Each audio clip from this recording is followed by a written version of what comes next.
بعد فوز الاهلي على سموحه 1-0، تعالى شوف انا قلت ايه على يستروب اول ما الاهلي اتعاقد معاه، ونرجع نكمل كلامنا مع بعض.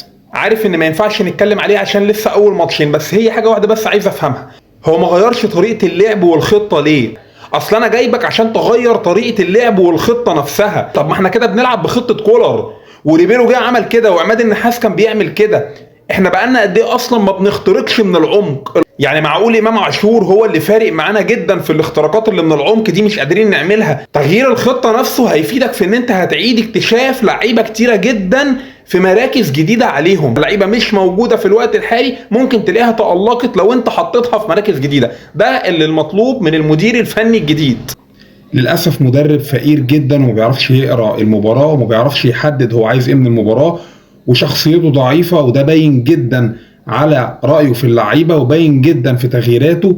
مدرب فقير جدا، وده كان راينا فيه من اول ما مسك الاهلي. حتى قراراته في صفقات الاهلي مش موجود فيها، ملوش الراي الاكبر زي ما هم بيقولوا 80 و20. لعيبه كتيره جدا خرجت من الاهلي وما تمش تعويضها، وللاسف الاهلي هو اللي بيدفع الثمن.